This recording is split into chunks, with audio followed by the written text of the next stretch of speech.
This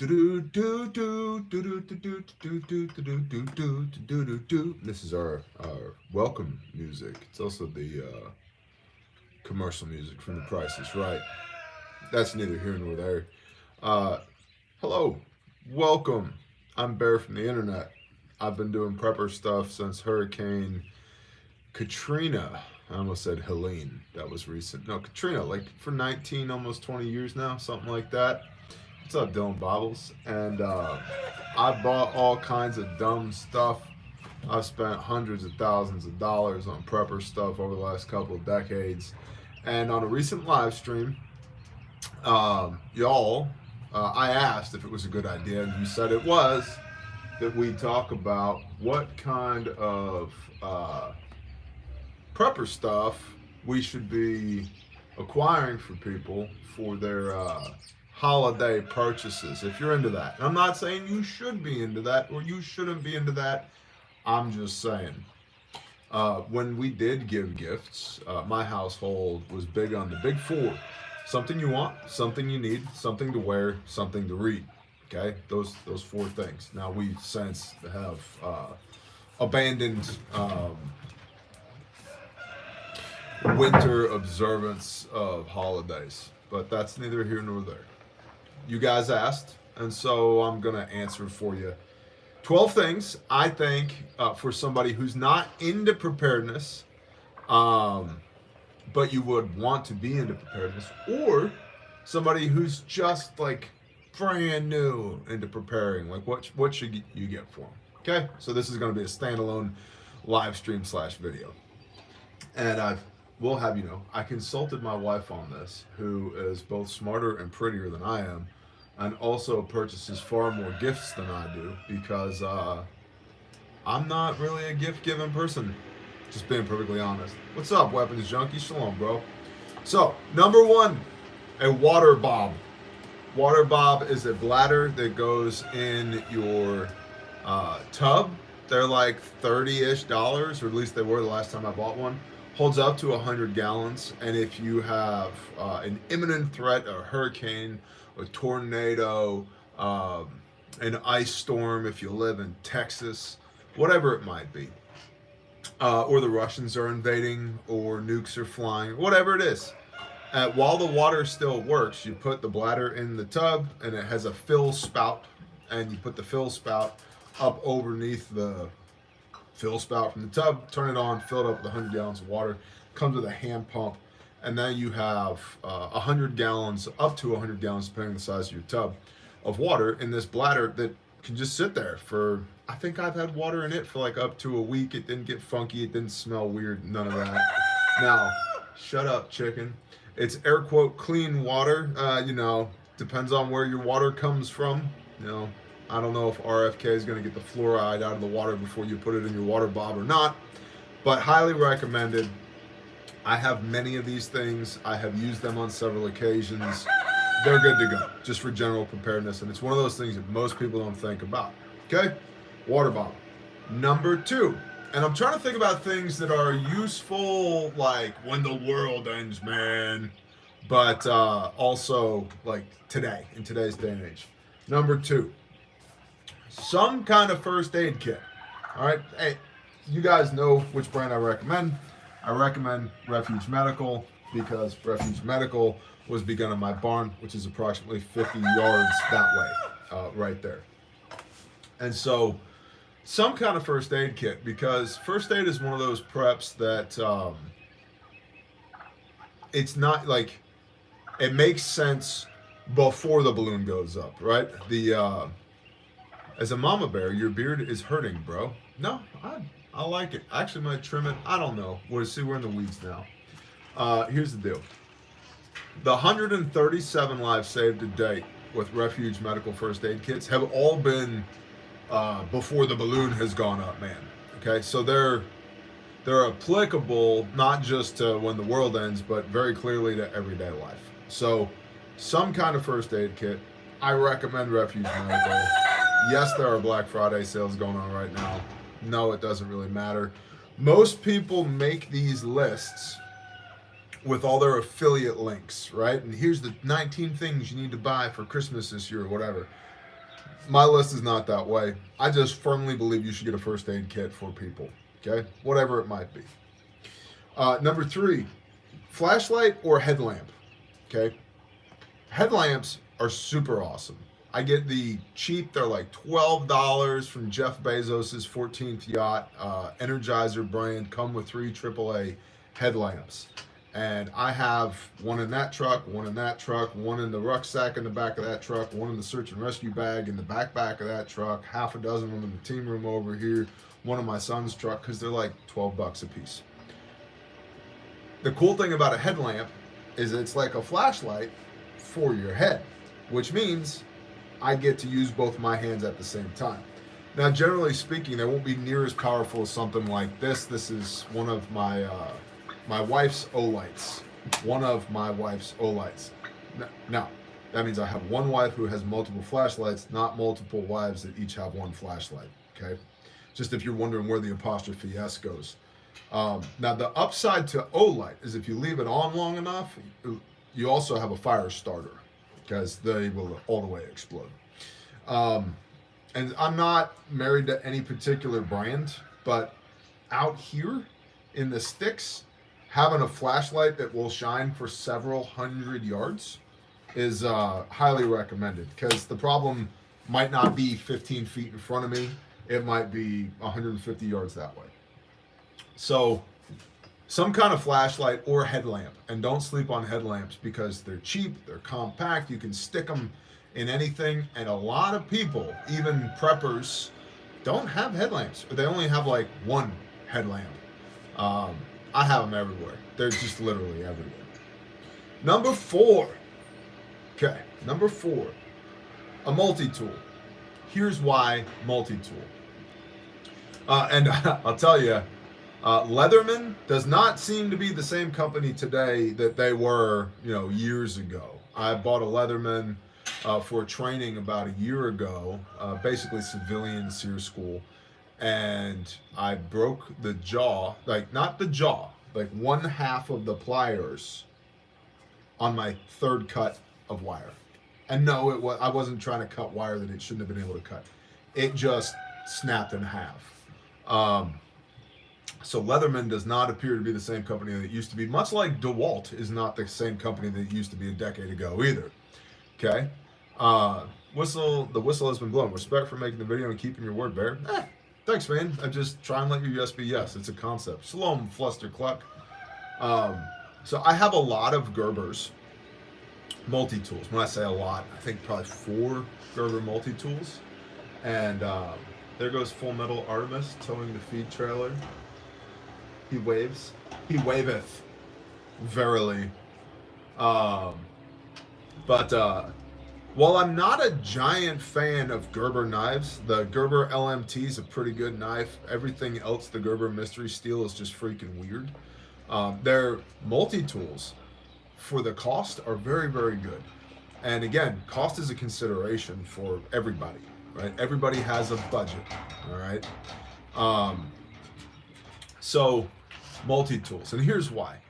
Well, for people that are knife people, and knife people know what kind of knives they want. So buying a knife for somebody as a gift, and that somebody is a knife person, in my mind, strong likelihood you disappoint that person. There goes Dudley right there. He's a SOG guy, right? You buy him a Benchmade or a Spyderco or a Cold Steel, he's not going to be happy because he's a SOG guy. Me personally, I don't like SOG. I think it's too heavy. Their blades are too thick. I'm not a fan, but he loves them, right? So everybody has their own brand myopias when it comes to knives. But multi-tools, less likely that you're going to run into that. And if you're getting a multi-tool for somebody that's not a knife guy or not a knife girl, well, now at least they have a blade on them. And they also have a screwdriver, a pair of pliers, a little tiny file in case they got a hangnail. And they're pretty dang useful. So, multi-tool. And they're compact. You can stick them in kits or whatever, and you don't have to break the bank with it. However, I would avoid the dollar store multi-tool or the one that's at the checkout at the gas station that's in that plastic bubble thing with the little lid, and it's Multi-tools, 4 for $10. No, those things are absolute garbage. But you can get a decent Gerber for like $30. That's pretty good. Pretty good. All right, number 5, books. And again, with the mindset of people that aren't into preparedness, but maybe we're trying to positively influence them to get into preparedness, or people who are just starting out in preparedness, right? Because what do you get the guy who's been prepping for 20 years? I don't know, maybe more ammo. But even then, is it the right ammo, the right caliber, with the right bullet weight, or the right lot number? That, I don't know. But the noobs, man, prepping can be expensive. And if we're spending money anyway, maybe we can get them something that's useful, right? So number 5, books. 3 specific that I would recommend, other than a copy of the scriptures, because the value of your eternal soul far exceeds the value of your earthly existence. So, but that should be a 24/7, 365 thing, not one day in the winter thing, okay? Or 8 days in the winter because the oil in the lamp didn't go out. Whatever you're into, man, whatever your flavor is, okay? The disposition of your eternal soul is way more important than that. So, 3 books I would recommend. Number 1 is 98.6, The Fine Art of Keeping Your Ass Alive by Cody Lundin. Great book, which is predominantly about thermoregulation.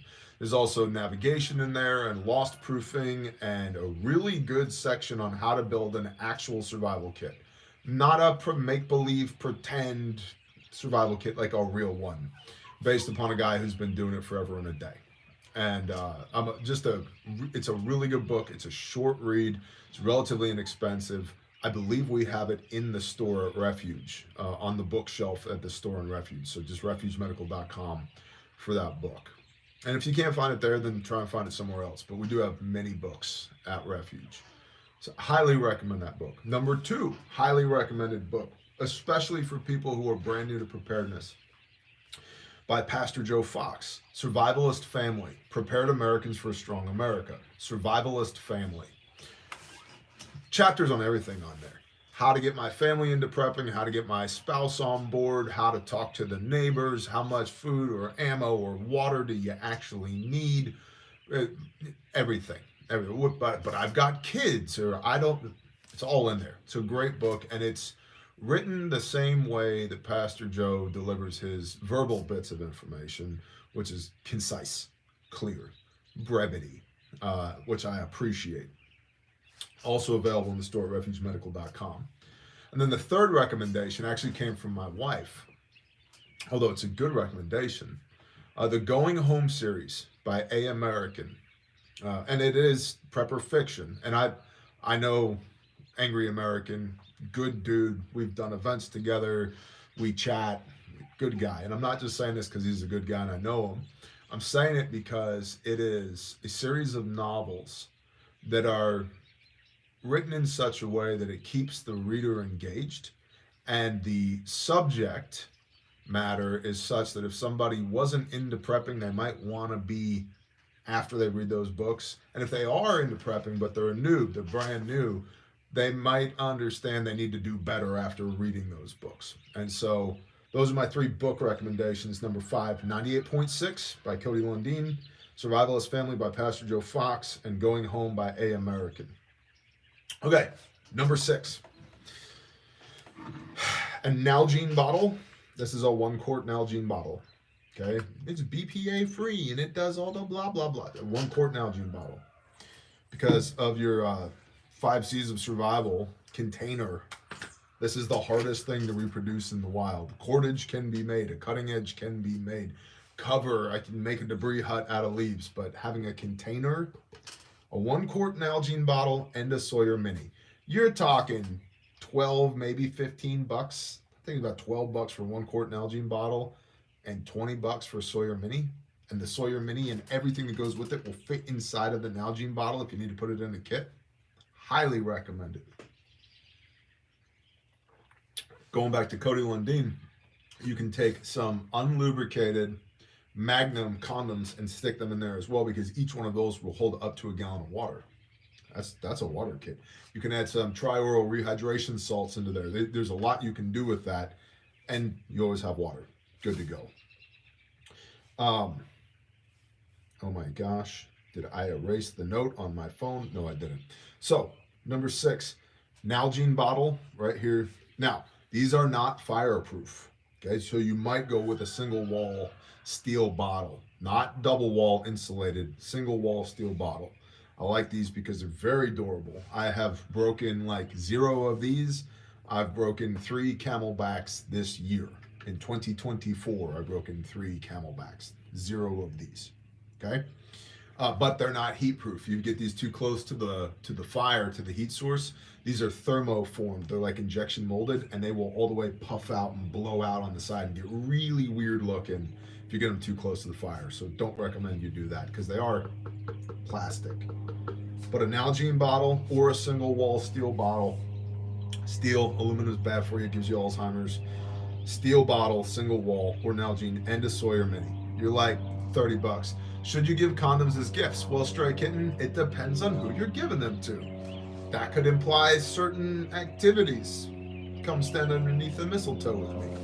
Okay. Number 7. Here's my thinking on this. Battery pack, like a charger pack, like a 10,000, 15,000, 20,000 milliamp hour, and cords, charging cords. Why? Well, a lot of people prepper fantasize on, well, when the world ends, none of these devices are going to work anyway. Well, there seems to be, having done 46 grindstone deployments for hurricanes, tornadoes, fire, flood, etc., there's always an edge to where the natural disaster is, and the natural disaster is the most likely thing. It's not necessarily the most dangerous, but it's the most likely, okay? There's always an edge where service still exists, and service still exists. And so in the disaster right here, you might not have cell service, or you might have very spotty cell service, but it wasn't a high altitude EMP, okay? So the electronics still work. There's just nothing to connect them to. So if we think about communications and pace planning, primary, alternate, contingency, emergency, for most people, for the vast majority of humans, the pace plan, the P, the primary, is the cell phone. But how many people do you know are running around with their phone on 9% battery as just like, that's just how they do life, okay? Now that drives me crazy. As an A-type personality, I'm like, oh, my phone's at 82%, I better plug it up because the world could end in between now and when it gets back to 100, right? So I have battery packs everywhere. And I don't love it. It's not the best, but there is GPS navigation on here. There are messaging, voice communications, signal chats, WhatsApps, all of that. There's a compass on here. There's all kinds of stuff on here. Now the Babylonian rectangle of death does not replace like real knowledge and skill sets, but it is the go-to for most human beings these days. And so a way to keep it charged in, we won't even call it an austere environment, but in like an emergency, interruption of service or whatever it might be, I think is really good to go. What's the lightest solar charger that actually charges a phone? I have no idea. I have no idea. So I have like multiple 20,000 milliamp hour battery packs, like a half a dozen of them that are stuck in all kind of systems all over the place, including in my day pack that just goes with me literally as I'm conducting business with our 5 companies and 2 ministries every day. Because I also dual wield iPhones. I'm talking you on one right now and I'm holding another one. So number 7 is a battery pack and cords, because in our commo plan, primary is going to be cell phone for most people. What do you think about Starlink? I have many Starlinks. They work. I also think Elon Musk might be the Antichrist. I don't know. Jury's out. They're putting wires in people's brains. Okay. Now, number 8, and I will admit my biases on this one. If you do this thing, I will get $2. Okay, that's Just being completely honest with you. Number 8 is good socks. And I'm not just saying this because you can get the Covert Threads Rock Infiltrator Bear logo socks on the internet right now. And every time you buy one of these, I get, can you believe it, ladies and gentlemen, $2. I get $2.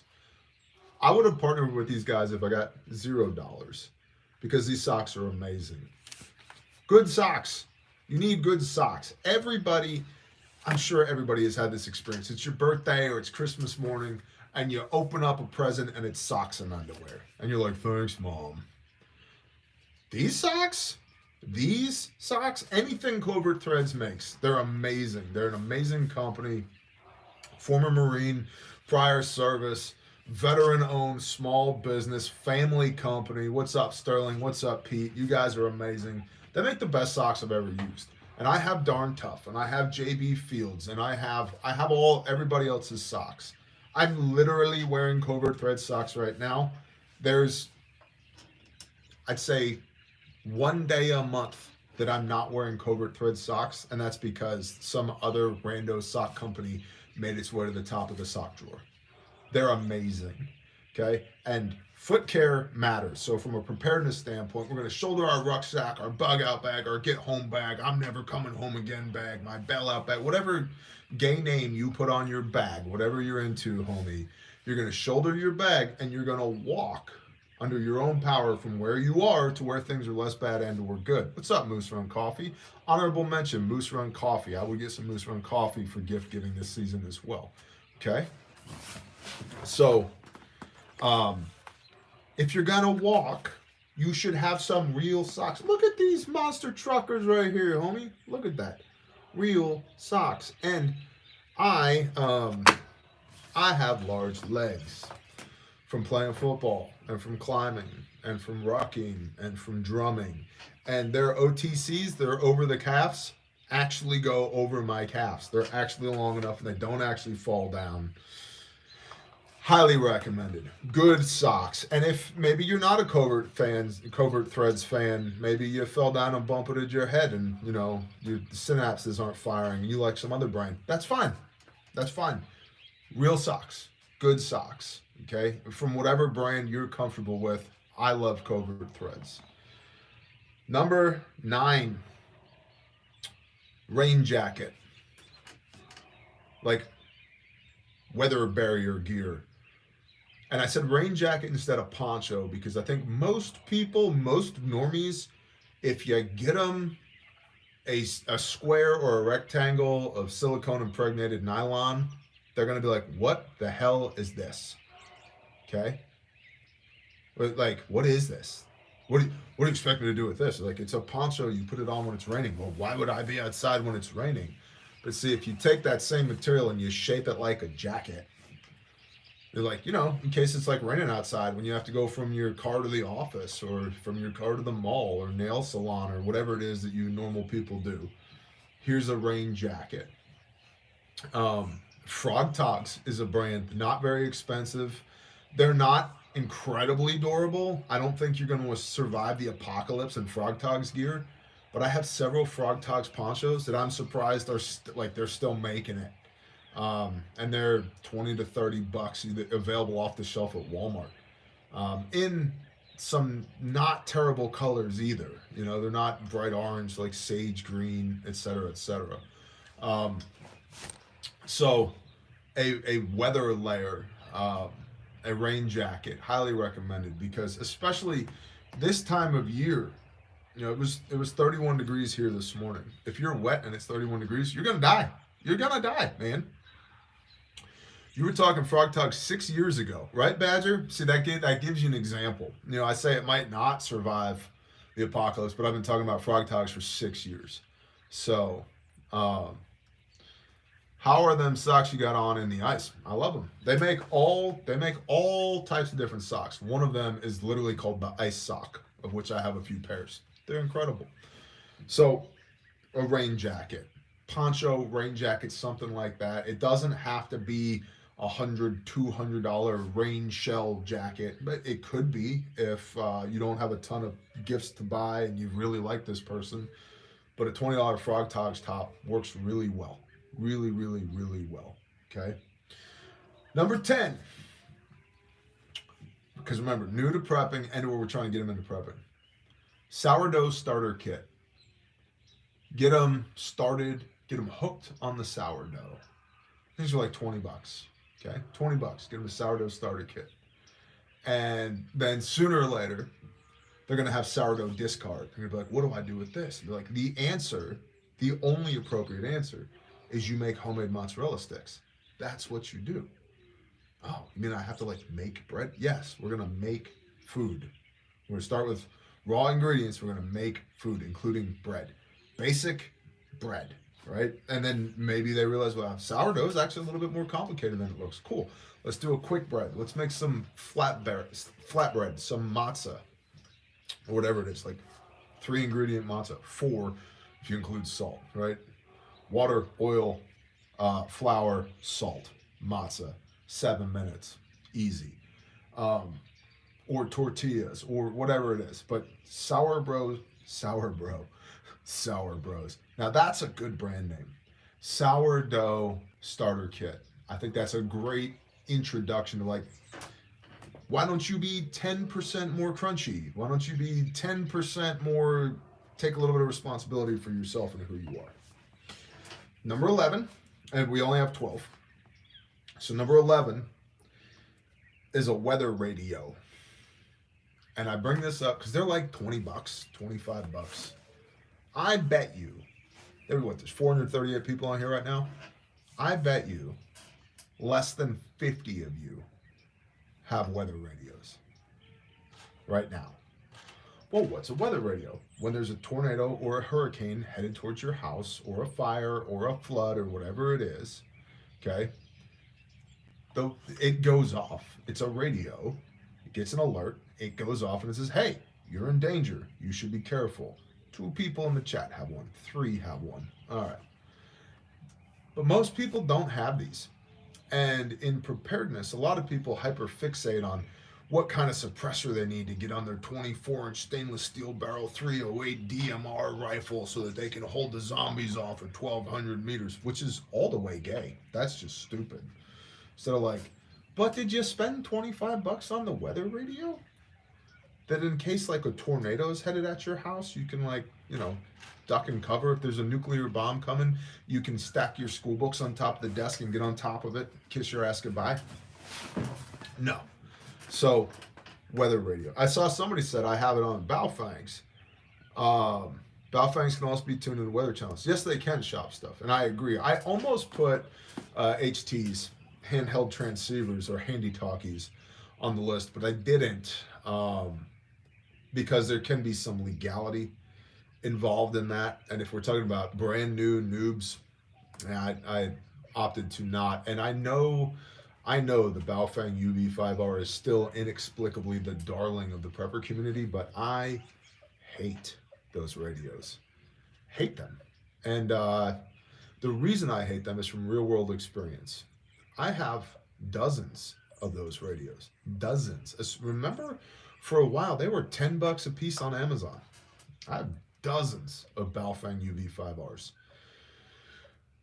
I have at least 2 dozen that don't work. They've just broken somehow. They're now wheel chocks, and bad ones at that. And so I'm much more a fan of Yaesu's. I have some Quangshangs as well, which I don't like the name Quangshang. Gee, I wonder where it came from. The Quangshangs are better built than Yaesu's are, but somebody told me they are the construction of a Yaesu at the price of a Baofeng, and they are not that. They are not that at all. But anyway, I digress. Yes, you can use your handheld transceiver to tune into the weather repeater. That's good. Most noobs are not going to do that. They're not going to know how to do that.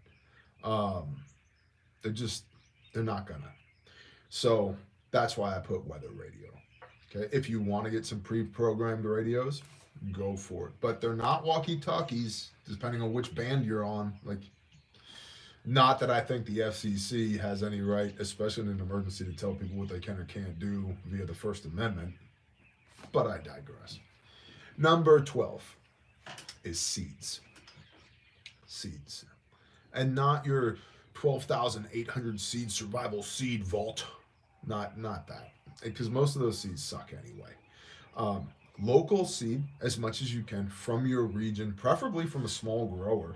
If you can find them from like your farm stand people or the people at the farmers market on the weekends, because seeds adapt a lot.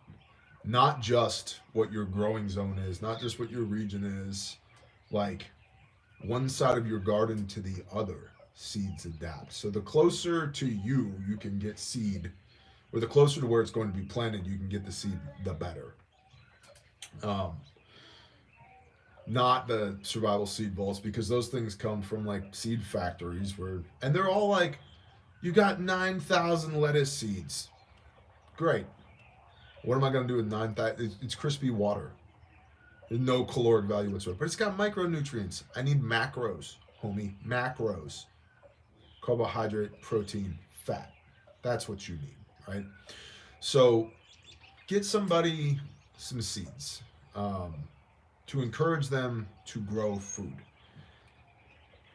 If you don't know like where to start with that, what I've been telling people for years is grow tomatoes, grow jalapenos, grow a little bit of cilantro if you like the taste of soap, and make salsa. That's it. You can make salsa on the porch of an apartment balcony, okay? You can do that you can guerrilla garden in your HOA community and grow tomatoes and jalapenos, all right? Start there, just to get people to A, get experience with doing it, and B, realize it doesn't just happen. It's not near as easy as it looks on Instagram.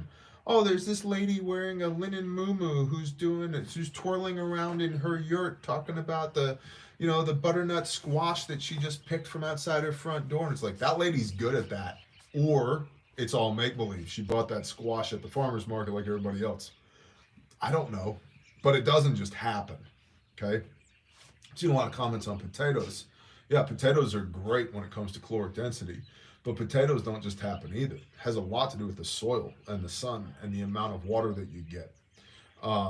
So just to encourage people to begin the process of growing. And they might get demoralized in the process, but that's real life. And that's a wake-up call to, it doesn't just happen. You got to be intentional about this stuff. So to recap again, we'll go over our 12. Number 1, a water bomb for your tub. Number 2, a good first aid kit. Recommend refugemedical.com. Number 3, a flashlight or a headlamp. Number 4, a multi-tool. Number 5, books.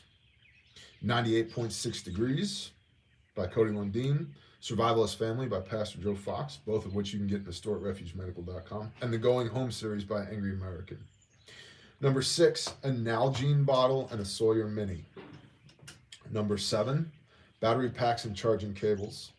Number 8, good socks, real socks. I recommend Covert Threads. These guys, there's a handful of the Bear socks left. I get $2 per pair. It's $1 per foot. But whatever brand you're into, real socks, because if we got to walk and move our body, we need real socks to be able to do it. Number 9, a rain jacket, whatever price points you got. Number 10, a sourdough starter kit. Number 11, a weather radio. And number 12, seeds.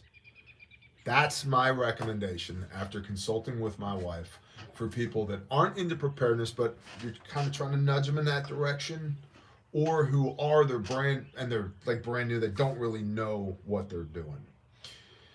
And with that, I gotta go because we gotta go do our Azure standard delivery pickup, because buying food in bulk is kind of a prepper thing that we do as well, even though somewhere over there is also food.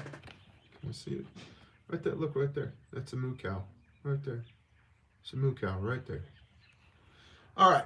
I appreciate you guys and girls very much. You know, be it the Father's will. I'll see you in the morning for the intel brief. Or maybe I won't. I don't know. It's turkey week. We'll see what happens. Which I'm surprised that the turkeys aren't over here talking a whole bunch of trash. You think we can get them to do it?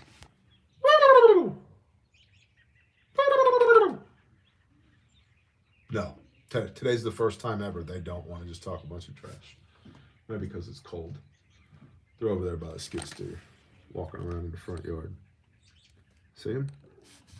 Sitting right over here. One of them is fixing to die. And for this, we are thankful. All right, I appreciate y'all. Hey, feel free to share this. Facebook, Instagram, Xtube, Twitter Sphere, whatever, Rumble. Don't care. This is super shareable, like super shareable. So for anybody else that's out there is like, I don't know what to buy people for winter holiday. Here you go. Y'all have a wonderful day. I'll see you when I see you. Shalom.